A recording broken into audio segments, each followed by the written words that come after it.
Okay, welcome again everyone. In for a special day today. We're really lucky to have a couple of amazing people here.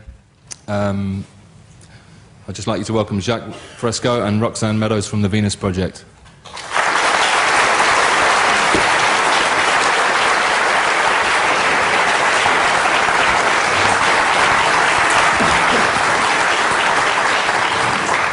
Those of you back there hear me all right? Okay. I just want to tell you a little bit about the requirements that we require of you. Not to be polite. If there's anything you don't understand, ask the question. Try to tighten your answers. In other words, to give other people a chance to talk. Don't come off with long-winded discussions. Just pinpoint your problems and the things you want to know. Being polite would be offensive to me. So I want you to, if I say anything you don't understand, say, I don't get it. In other words, that's nice, you know. I don't get it. I want more detail. If I fail to answer your questions, say, you didn't answer my question. Please do that. Otherwise, we can't learn from each other. So I'm going to tell you a little bit of what the Venus Project is. Those of you that know what it is, will you raise your hands? So I guess I don't have to tell you what it is. And essentially what the Venus Project proposes is that we bring all the nations together and take care of everything on earth. We pledge allegiance to the environment and all the world's people, the end of separate nations, the end of the artificial boundaries that separate people, and the sharing of all the world's resources by all the world's people. Anything less than that will create the same problems over and over again. If few nations control most of the Earth's resources, you're going to have territorial disputes. You're going to have war. You're going to have all the problems you've always had. That's why most people think it's human nature. They think man is basically greedy, and that this is why you have problems. That is not true. I want to say this. A banker, a serial killer, and a gangster, and a priest are made by environment.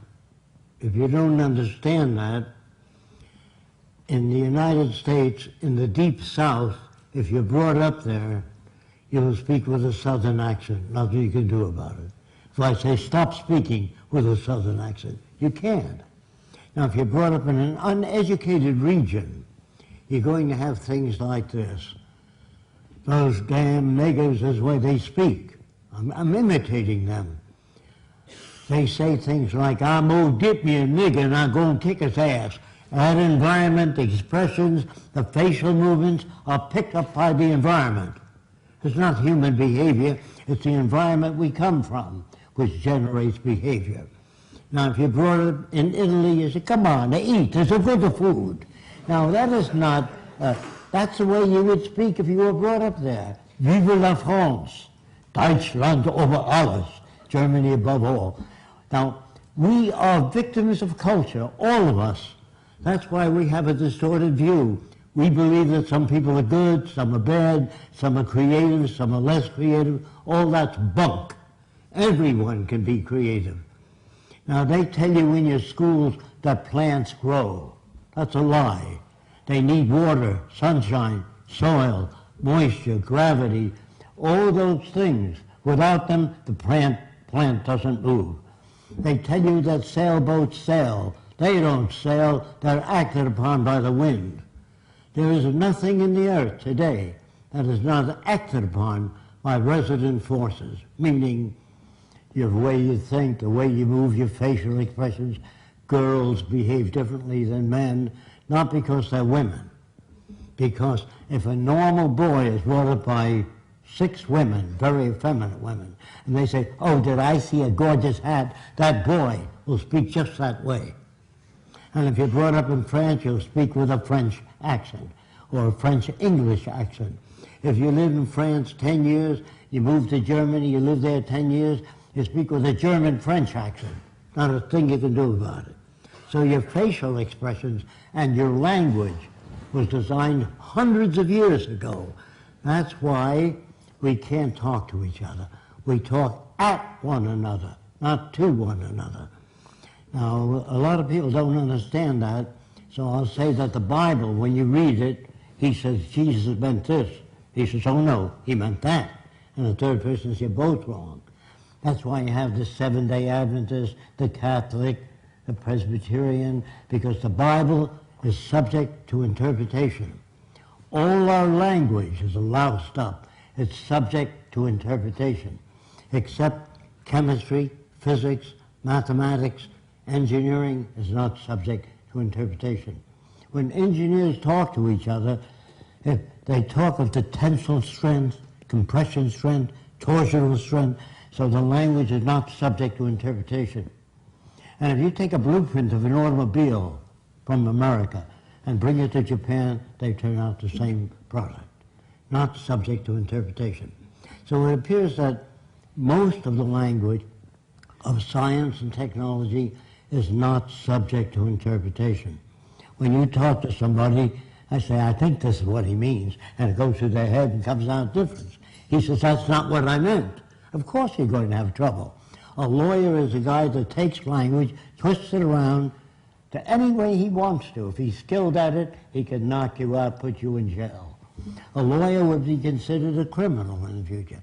So would all bankers, and all businessmen, and all politicians.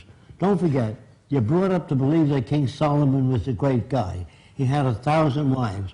He'd be arrested today as a bigamist. So all the things that you're taught, they teach you to fit in with this culture. All civilizations are established, and they're established on the basis that kept those in power, so they still run the show. Now, I'm not saying they're good or bad, they've been conditioned to that. It seems normal to them. So if you were raised by the headhunters of the Amazon as a baby, and I went to you and said, doesn't it bother you to have 10 shrunken heads? He says, yes, my brother has 20. Is he bad? No, that's the way he was brought up. So you see, there's no such thing as thinking things over. You think within the context of the way you were brought up. If you ask an Eskimo, what do you want? You can have anything you want. He can't say a stainless steel air conditioner. It is not within his environment. So it's very hard for so-called normal people to step outside of the environment. If you ask an Eskimo, do you ever dream of walking on a palm-fringed beach with coconuts and sunshine? He said, I don't know what you're talking about. He's not a bad guy. Now, in the early days in the Roman Empire, I am told that they used to feed Christians lions. But first they would starve the lions to make a better show. Then they would take the clothes off the Christians so it'd be easier for the lions to tear them to pieces. Now the family would come Saturday and Sunday to see Christians being fed the lions. And the kids would say, Daddy, can we come next week to see Christians being fed the lions? Daddy would say, if you behave yourself. Now, are these kids sick? No. They're normal to that culture. The Nazis, Heil Hitler, are normal to that culture. There are no good or bad people. There are no corrupt people or dishonest people, creative people, lazy people. All that's bunk. If you're raised in a society that understands human behavior, you don't have those variations. You can block them through education. Not the education you get. That's mostly propaganda. They condition a man to become an engineer, another man a chemist, another man a physicist. And when we go to war, the physicists in Germany fall in line with that culture. In Italy, they fall in line with that culture. In America, the scientists fall in line. If they were scientists, really scientists, they would wonder what war is. Why do people kill each other? What is a serial killer? What makes them that way? They don't fall in line. Your business is to listen to me, and if there's anything you don't understand, please, during the question period, question the hell out of me. Don't accept anything I say unless I can provide sources of information. So far, I just want to tell you a little bit more about people. When you study architecture, all the houses, as a rule, have a pointy roof. That's conventional. Architects do not design cities for people. They design for business. They design things that will sell. It's an ego problem. They design the tallest building. So when they invited Roxanne and myself to Dubai, they wanted me to come there and design the tallest building in the world and the most modern city in the world and a theme park. I said, why do you want the tallest building in the world? We want to be better than the United States. It's like infantile. The prince is an asshole. In other words, all these people don't understand society.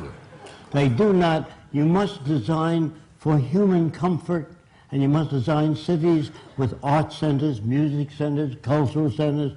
I can only talk a little bit about America because that's where I'm from. I don't like our country. It's completely corrupt. And that's for most civilizations today. They're all corrupt. I'm sorry to say that. I don't like what I'm saying. I wish it were otherwise. So what I want to tell you is that we are brought up in a system called established. Established means it serves the interest of the lead group, the control group. What we really need is an emergent society. Emergent society means that there's no utopia, no fixed system. If I were to design a city, and that city would be a straitjacket to the kids of the future, they'll design their own cities. So if you make a statue of me, you'll hold back society. There are no great men, no great women. All people are creative, but they're not brought up to know what that means. I want to give you, most of your language should be subject to definitions, clear definitions, and we don't have that. When we say we have a great nation, what do you mean by that exactly? Another person says to me, I believe in freedom. I believe in participatory democracy. So I say, do you really believe that? They say yes. So did you vote for the Vietnam War? I guess not. Did you vote for the space program? I guess not. Did you vote for highway design, the Capitol building, procedural systems? No. That's just bullshit, I'm sorry. But they give you that to maintain control. There's no bad language either. Maybe if you young lady drop a pie, you say fiddly-dee. And man might say shit. That means I'm sorry I dropped the pie. It has nothing to do with fecal matter. There are no bad words. Your society tries to control you continuously through radio, television, news. Now, if you worked in a department store and a young lady came up and said, how much is that lamp? You said $20. She said, I'll take two. Let's say he's a good Christian. He said, if you go down the street, you get the same lamp for $10. He wouldn't be working there very long. So when they tell you that your government likes you, they're working for you, you wouldn't outsource to another country. You understand? If you outsource jobs and production for other countries, it means all they're concerned with is the bottom line, profit. And that's very disadvantageous to people. The profit system actually does design things to wear out and break down, because that's the way you keep in business. Every year you got to buy new airplanes because the old become obsolete. So war has always been good business. A friend of mine, when you're drafted into the army or you join the army to protect your country, you put your life up for the country. So they should conscript all the war industries so no one makes a buck out of war, then it's real. On the same basis of pay of soldiers. But if you make millions selling aircraft to the army, he sells machine guns, she sells submarines, it's not honest. Now I knew a guy named Alexander P.D. Seversky, who owns Seversky Aircraft Company. He said during World War II that we should that the government should buy long-range bombers to knock out the power projects in Germany. If you knock out the dams and the power projects, but if you shoot soldiers out in the field, they can keep producing munitions and bombers and airplanes. Do you understand? Even war is corrupt. It's corrupt as an operation. A friend of mine flew airplanes in World War I, and he said he flew over Krupp munition works 8 times with orders not to bomb it. He didn't understand that. He was a pilot to defend the United States. But after the war, a magazine called Fortune magazine ran an article called Arms and the Men. Probably never heard of it. And in that magazine, they said that DuPont has holdings in I.J. Farben. That's why I wasn't bombing it. So war is really not to bring democracy to other countries. It's about resources and exploitation and removal of the resources. National loyalty is really a form of stupidity. All people need clean air, clean water, arable land, and a relevant education. That means no businessmen, no advertising, no investment bankers. Relevant education means how to restore the environment and the damaged reefs. Not to, you know, I don't know if I told some of you this, but the United States Army about 45 years ago dumped 65 tons of nerve gas off the coast of Miami, near the Gulf Stream. How can you love the country and do things like that? How can you care about people and bomb their cities? We'll fire them, press a button, and wipe out cities. The reason people do that, they get a medal. They get an X on the fuselage of how many planes you shot down. I used to work for Ernst Udet. He became the head, one of the top brass under the Nazis. Well, I worked for him at Roosevelt Field. And I said, how did you shoot down 70 airplanes? And he said to me, I would fly above aerial combat and watch the rookies that couldn't handle planes well and knock them off. Now, what kind of a person is that? He's a war hero, great man. Eddie Rickenbacker, the same. They're bums and stupid people brought up by an arrogant society that doesn't give a shit about anyone else but the established institutions. So I'm trying to tell you something. We must join together with all nations, take care of the earth together and one another. When you think of the cost of World War II, I'm not just talking about the military cost. I'm talking about taking care of veterans after the war for years.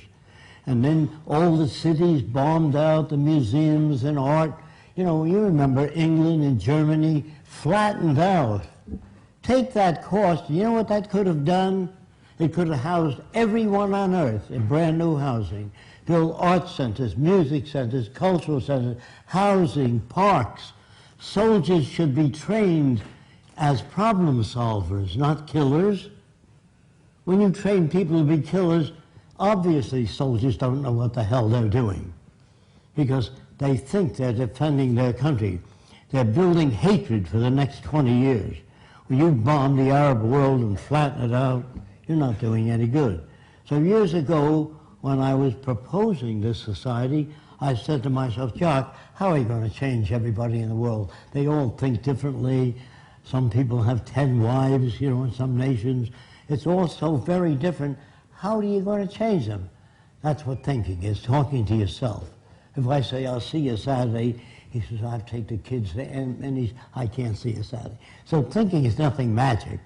It's what you've been exposed to and asking questions. So I said to myself, how are you going to change all these people? I said, I don't know. That's the first thing you have to learn to say, I don't know. Do you think we'll ever get to Mars? Nah, not in 1,000 years. That's your opinion. Just say, I don't know enough about aeronautic space travel or the conditions on Mars to give you an answer. We don't talk that way. When we see a new airplane without wings, we say it doesn't have wings, it'll never fly. The question is, how do you propose to lift off the ground without wings? I'm a layman, not technical. If you do that, there's no argument. But if you give everybody a right to their own opinion, which is we're brought up to believe that that's the right thing, give everybody a right to their own opinion. If you live across the street from me and I see 10 guys coming out of your apartment, I can have all kinds of opinions. You can be a language instructor, an art instructor, but if you give everybody a right to their own opinion, you damage communication. Just when you ask for, do you think we'll ever get to Mars?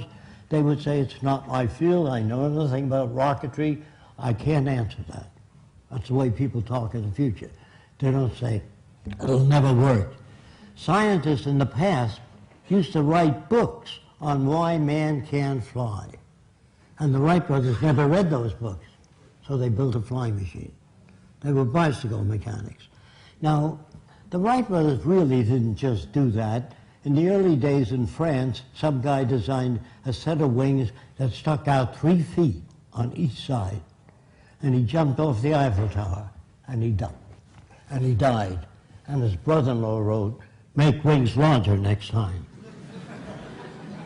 There's no way to know. Nobody ever does anything wrong. They use whatever knowledge they have, and their decisions sometimes don't work.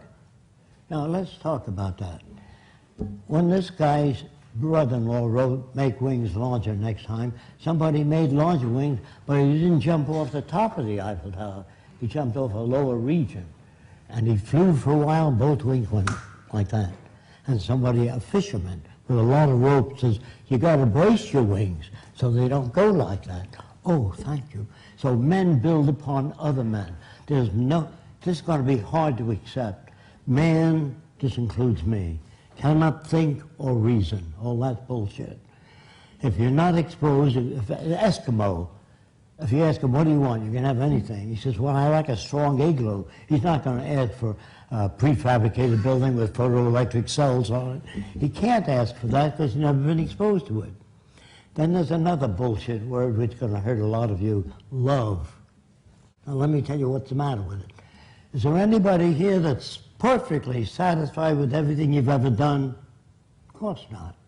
So sometimes you like yourself, sometimes you don't. Sometimes you like yourself very much. Sometimes you dislike yourself. So when you get married, it's the same thing. Sometimes you love your husband and wife very much. Sometimes a little less. Sometimes not at all. You ball them out. So love is a fluctuating thing. It's not a fixed thing. Do you understand that? Okay. So if you're brought up with twisted values, like a guy named Albert Fish, which the nation at that time, U.S., believed he ate 45 children.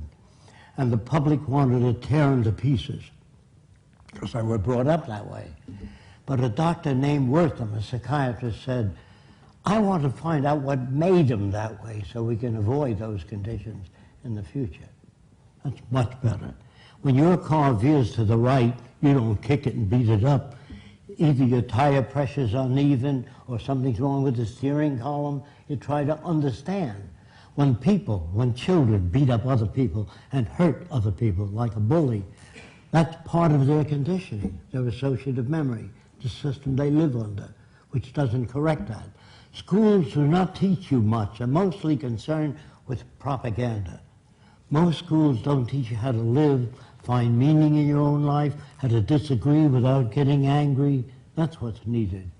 And as long as the world goes on this way, you're going to have cycles of war, depression, economic drop, because you believe in right and wrong, good and bad. What is really needed is the intelligent management of the Earth's resources for the benefit of everyone. Now, the only way you can do that is through technology. Everything that you have, your lights, your air conditioning, your automobile, your airplanes, all technology. Politicians can't give you that. Politicians don't know what to do. They make laws. Now that's no way to change. Say no to drugs. Well, that's not going to stop a person from selling drugs as long as there's money in it. But if you do away with the money system and build access centers where anyone can have access to the necessities of life without filling out 1,000,000 forms or appealing to Fresco, it's all available to everyone. Everything on earth is made by people that worked hard to achieve that. So a young man at Princeton got up and he said, I don't like your system at all. I said, I can't do anything with what you're saying. What is it that you don't like? He said, well, you want to give people things for nothing. I said, were you born in America? He said, yes. You got the airplane, the telephone, the radio, airplanes, ships, all for nothing. You didn't have anything to do with that, I'm sure, right? So I said, does it hurt you? He said, no, but I don't like the idea of people getting things for nothing. So I said, are you paying your way through Princeton? He said, no, my dad is. I said, does that bother you? Does that hurt you? He says, I still don't believe people ought to get anything for nothing. So I said, okay, okay.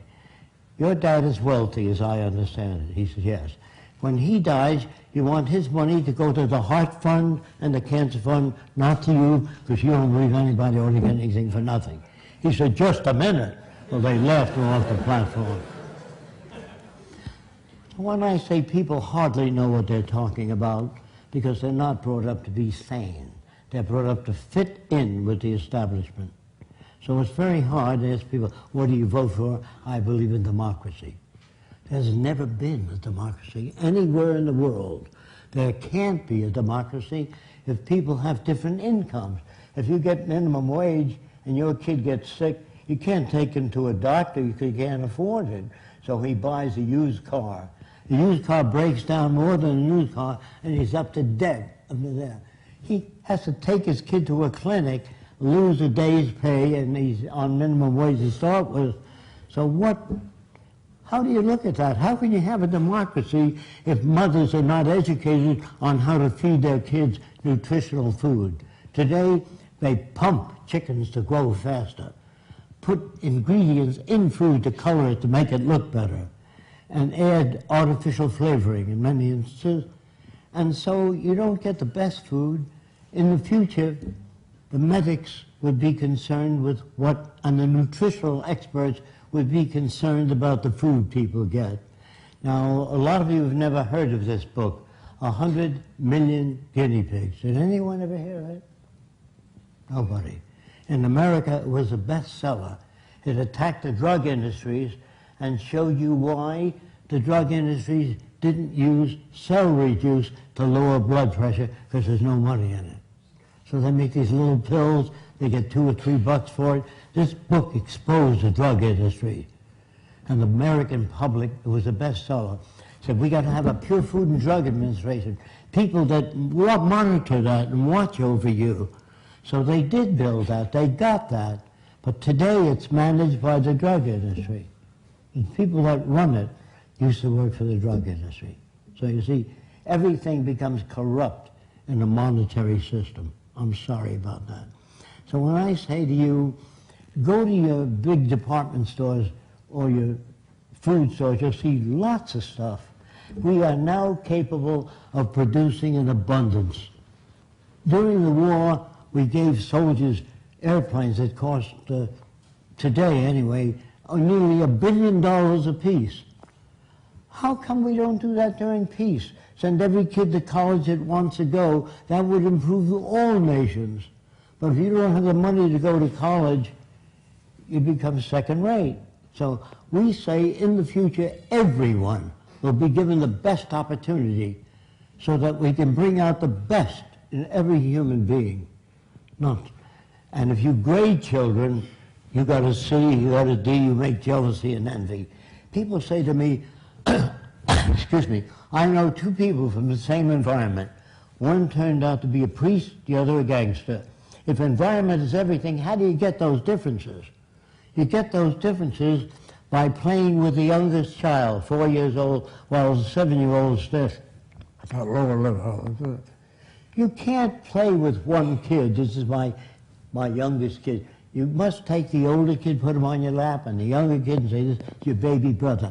Never say to a girl, why can't you be like your sister? She puts everything in her place. You leave everything all over the place. I have to pick up after you. Then the sister becomes jealous. That's where jealousy comes from. It comes from poor manipulation of the variables. In human behavior, if you give one child or treat one child as your favorite, you hurt the other children. If you grade children in school, you hurt the other kids. I got an A, what did you get? F, failure, you know. So people have different attitudes. So people that steal, all of us, by the way, are prostitutes in this system. If you sing and you sell toothpaste, you're a prostitute. If you get up and you say, I got just the house you're looking for, you're a prostitute for the establishment. So there's no good or bad people now. We're perfect reflections of the culture we live in. Again, I'm sorry about that. So if you begin to think outside the box, here's what that means. I was told by a Catholic priest who told me there are things beyond the physical, that you're trying to make the world a better place, but there are spiritual aspects. I said, what do you mean by spiritual? You mean you have no locks on your door, and you bring everyone in your home, and you feed the hungry? Oh, no. So the word spiritual is not defined by what you mean by it. A truly spiritual person carries out the teachings of religion or the finest viewpoints they can carry. Now, Jesus never wrote anything. He talked to people. And people said, I think this is what he meant. No, he meant that. So you got all these different things. And then God, let's take God, for example, the old guy sitting up in the clouds who knows everything. He's omnipotent. You don't have to tell him anything. He made every bug, every tree, every galaxy. And then Jesus proceeds to insult him. Here's where he insulted him. Just before they crucified Christ, he looked up and says, Father, forgive them, for they know not what they do. And God said, gee, I didn't know that. So how can you pray to a God? How can you talk to God? You can't even talk to Einstein, most people. And they're always talking to God. They think, due to ego problems, that they're specially selected. The Jews are God's chosen people. The Germans are the master race. You know, all these little egocentric people think that they're put here to lead the world into a better direction. I may get shot, like Martin Luther King. He tries to do something, boom, he gets shot. Now, the people that don't get shot, as a rule, are guys like Hitler. Why don't they get shot? They have a lot of guards around, and they condition everybody in the environment to be strictly Nazis. So the Nazi point of view was to protect the establishment. All money systems, as they begin to collapse and change, they move toward fascism, always. It's part of the history of civilization to move in that direction. The wealthy people try to protect what they have. The people are told that that country is a bad country. They hate America. In a British newspaper called The Telegraph, the CIA or the Pentagon released information which says U.S. intends to bomb 7 countries, nuclear, preemptive strike. In the old days that meant sneak attack. Preemptive strike is a sneak attack. And they named 7 countries, North Korea, China, Russia. Now, if you do that, they're all going to be building atom bombs. Even if the U.S. intended to do that, to release that was stupid. So that's why a lot of people are building nuclear weapons. Not because they're bad. North Korea is building big armies, rocket ships, everything. So is China. Because we ran those headlines. How stupid can you be? Military people are not bright. Military people would be concerned with how do you bridge the difference between nations instead of declare war on them. So we will have a Pentagon in Washington of sociologists, social scientists, who are there to try to bridge the difference between nations. That's the problem. Not killing them, bombing their cities. That's not a solution. That only builds hatred for the future, if you understand what I'm saying. So I am really putting it this way. What will people be like in the future?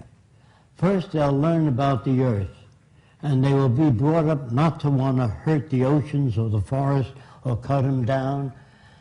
So people say to me, will everybody be alike in the society you're talking about? In certain areas, yes. They won't hate anyone of a different color or different religion. They would not want to hurt anyone or kill anyone or rob anyone or hit them on the head and take their money. None of that. They'll be alike in that area. There's nothing the matter with being alike in the same way, if you're sane. Now, unsane means not that you lost your facilitation. Unsane means you brought up with artificial values. So most nations are unsane, particularly the leaders. Because if you ask any leader in the British Empire, you say, how would you stop cars from hitting each other? I don't know. How would you prevent forest fires? I don't know. What do you do to prevent earthquake buildings from caving in? I don't know. Who the hell are they then? What are they doing there? They tell you in America, write your congressman. You want women's rights? Write your congressman. What a jackass he is. Congressman doesn't know anything about that. When you fly in an airplane today, a commercial airline, you don't have to write the pilot and say you've been flying at an angle for 3 miles now, straighten up. He knows his business. The navigator, when you go to Hawaii and you see icebergs coming up, you say, I thought we're going to Hawaii. You have to write him. He knows navigation. So people that fly airplanes or manage ships, you never have to write the captain of a big liner and say, look, we're going to Hawaii, but I see icebergs. You know, they know their business. Who are these people you have to write to? Must be dummies, entirely so. They should be at the forefront of human problems in government and not try to stop you from doing things, but to welcome you on the air. But what they do is manage news. If it doesn't look too good, you don't get it. I've never been on the air except once in America. But in other countries, when we were invited to Turkey, they gave me an hour and a half, and Turkey said, how do we build the first Venus project? Now, they invited us to Vienna. They gave me 7 minutes with a whole bunch of academicians. I couldn't say anything in 7 minutes. And that happened in other countries. So we don't go to any other country unless they give us a chance to present what it is we wish to present. And then you get mad at it, you ask questions, that's the way to do it. But you don't get up and you don't really applaud until the guy gets through. So when the question comes, when you guys ask questions, I ask you not to be polite and to question the hell out of everything I say. And if there's things you don't understand, you have to let me know. Now, how many of you know there are metals today with a memory? It's called shape memory alloys. How many of you saw it in our films? Okay. There are metals today with a memory. And they always ask me, who invented it? Some Swedish guy, a metallurgist, was mixing different metals together. And he mixed nickel and titanium together, and he bent it and left it on a table near a heat lamp, and it straightened out again. And he didn't sit down and invent it, he discovered it. Nobody ever invented anything. They tell you in school that somebody invented the wheel, and that was the beginning of the technical age. A tree fell over another tree, and people pulled it, and it rolled. But nobody ever sat down and invented the wheel. When that log rolled, if there was one stone in the way, it stopped the log from turning. So they shaved the bark off. This took a long time in the middle, so that the midsection was thinner, and the wheels were on the outer section. So nobody sat down and invented the wheel, or invented anything, for that matter. Now, I said, they invited me to speak at Princeton University, and the name of the subject, Man Can't Think or Reason. That made everybody angry in the university, because they all knew that men could think and reason. So a guy from the optics department said, I don't agree with you, before I even said a word. I said, well, what is it that you don't agree with? He said, man can think and reason. I said, give me one example. He said, well, there was not a camera at one time, and somebody had to think about it. Now, in China, 1,000 years ago, if you were in a dark building, there was a little hole in it, you saw people walking upside down on the wall. If you've been in a barn, which is very dark, and there's a knothole in it, you'll see cows walking on the wall upside down if the sun's out and the barn is dark. That's where the pinhole camera came from. Nobody sat down and says, got to make a camera, click. See? And now what about the negatives? Somebody had to make a negative. The American Indians used to take berry juice and squeeze it on mats they made for the floor of the wigwam. They'd squeeze blueberry juice, cherries, and so they get patterns. But if a leaf fell on the berry juice, you picked it off, there was a print of the leaf. That's where the print came from. And people walking barefoot in sand suggested the mold. You understand, when you make a mold, you put something in it? Nobody can sit down and invent anything. The first guy that tried to fly died. Probably the first 100 guys that tried to fly died. So if you do medical research and you work for 3 years on cancer and he finds out what doesn't work, I read his book and 2 years later I come up with a little bit of an approach to cancer. I get a Nobel Prize, he gets nothing. There's thousands of people just as sincere that work on problems that don't come up with an answer. You should never give a Nobel Prize to one person. All these people are hardworking, trying to find the answers. So when you start giving out medals or jobs in a beauty contest, a girl gets an award. Did she make her face out of soft material, molded in extreme beauty? Then you give her some kind of medal. But if she's born that way, what the hell is that about? So the world you live in is as full of shit as a Christmas turkey. And you're not about to talk to people and turn them around. You have to demonstrate it.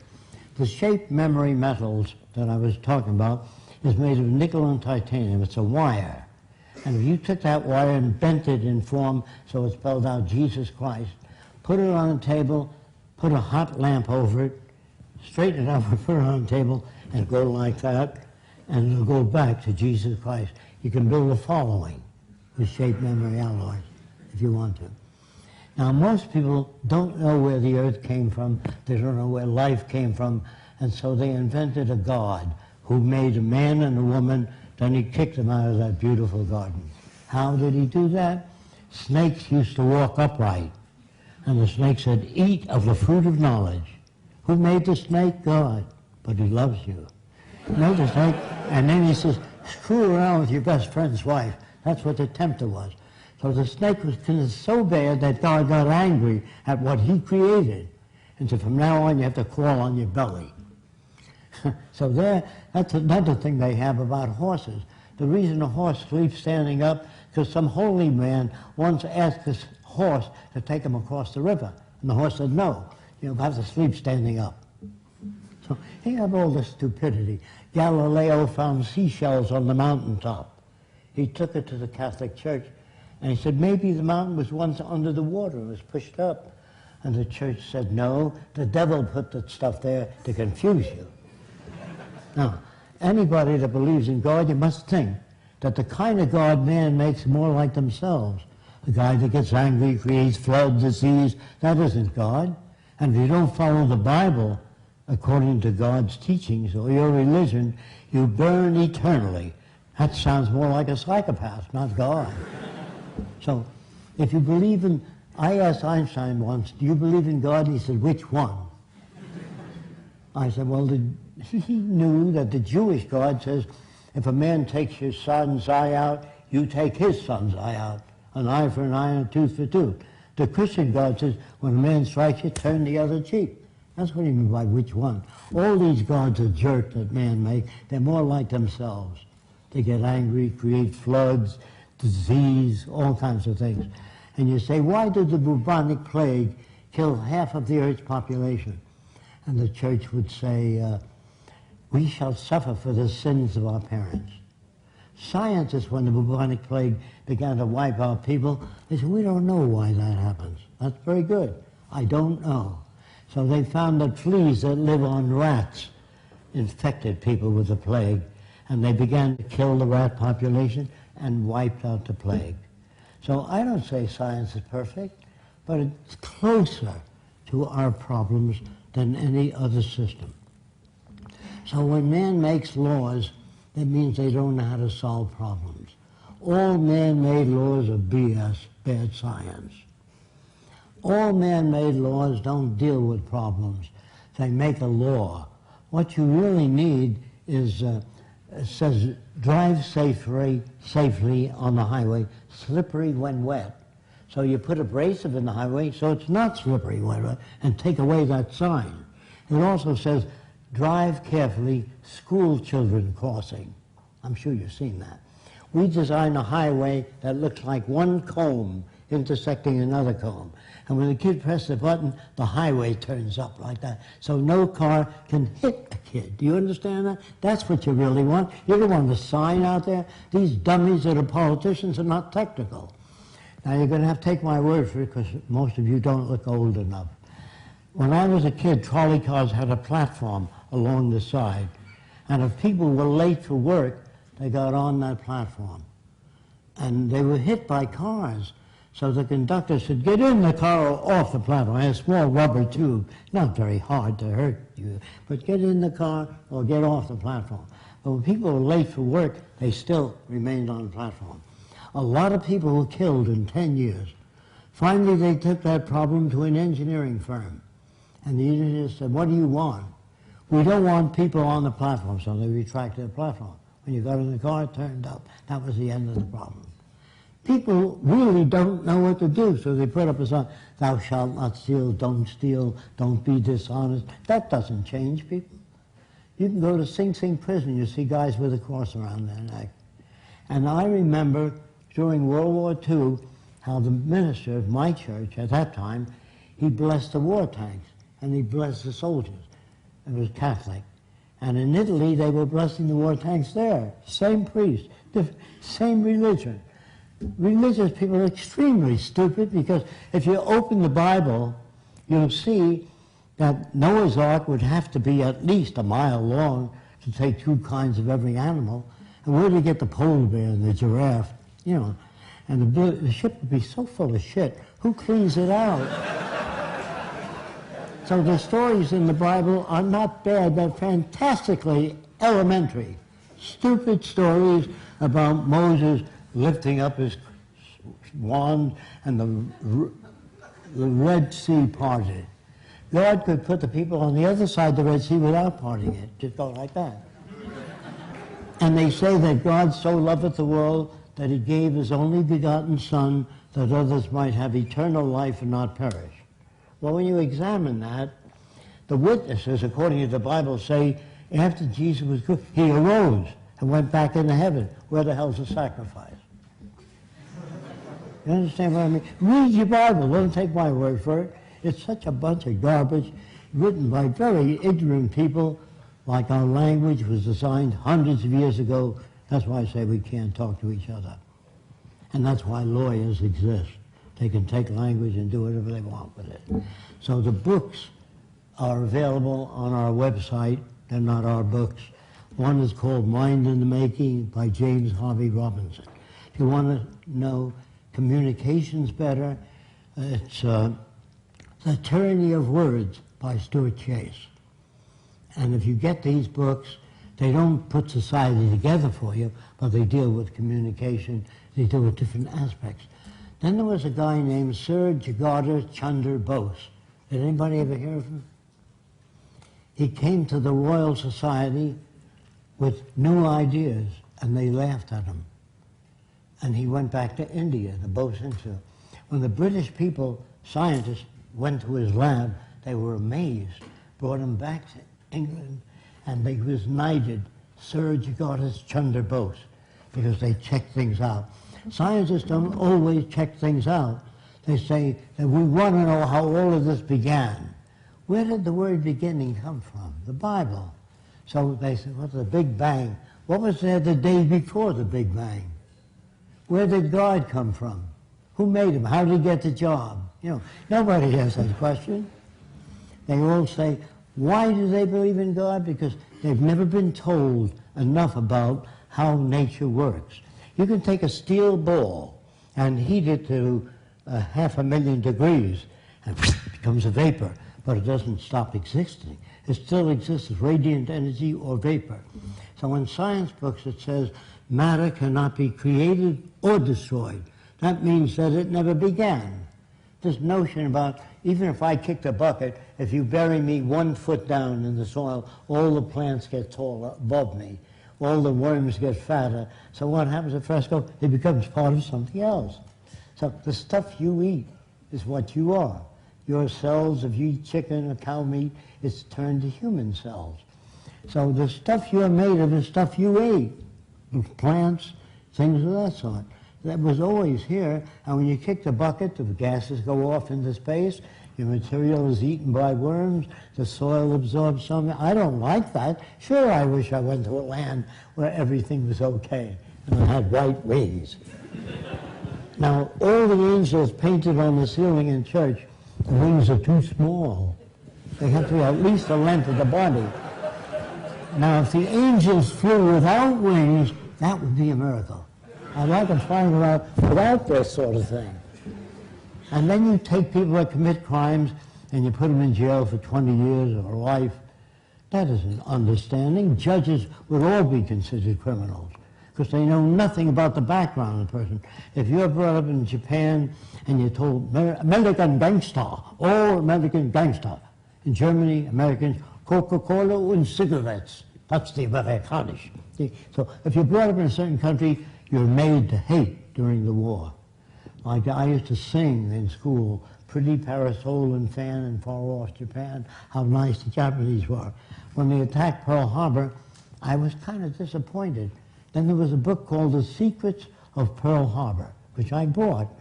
And Admiral Halsey opens that book with how we got the Japanese to attack Pearl Harbor. I never knew that. I never knew how corrupt war was. I never knew how corrupt our government was. I'm talking about America. It's one of the most corrupt countries in the world. I'm sorry about that. There's nothing I can do about it.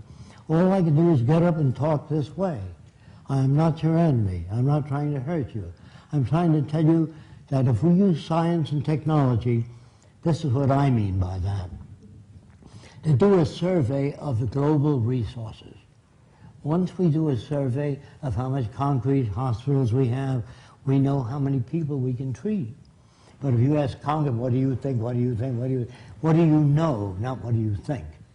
So what we would do in the future is do a global survey first of what the carrying capacity of the Earth is. And that's, the carrying capacity means how many people can live on Earth.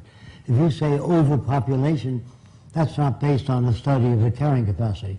But if you produce more people than the Earth can carry, you'll have territorial disputes, killing, robbery, taking possessions. If few nations control most of the Earth's resources, you're going to have trouble. It's got to wind up with territorial disputes. So it's the way we operate that produce the conditions, just as you make jealousy and envy. If my wife fell in love with somebody else and wanted to leave, normal people say, you're not breaking up the home, you little tramp, you know. The question is, it means you're not meeting her needs. It doesn't mean you're bad. If the husband seeks other women, he may be tit man, leg man, ass man, hair man. Men are brought up with all these different values in this system. If you cover a girl, you're going to create problems. So I went to the South Seas when I was 21, and I lived on the island of Tuamotu for a while. It's a chain of islands near Tahiti, French territory.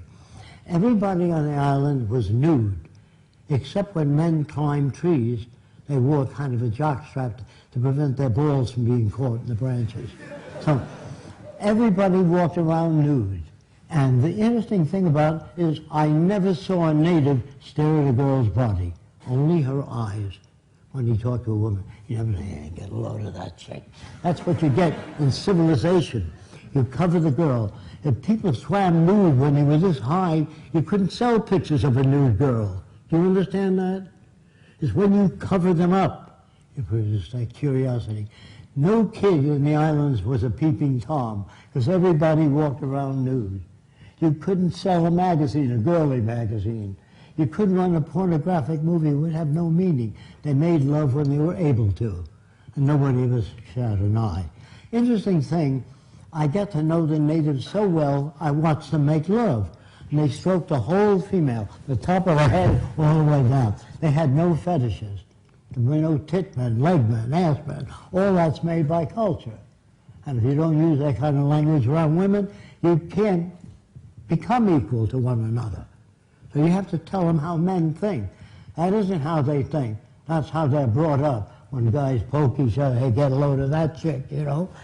That is learned in the culture. In the islands, they never did that. It's like you stroking a dog. You stroke the whole dog. You don't stop at the balls. You stroke the whole dog. You understand? So I think it's a time to open it up to questions.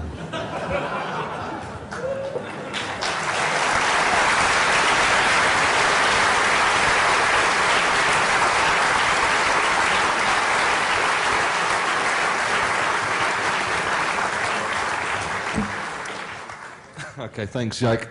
We'll take a 10-minute break. We'll come back for questions and answers after that. And you can ask all the questions you want to. Okay, thanks.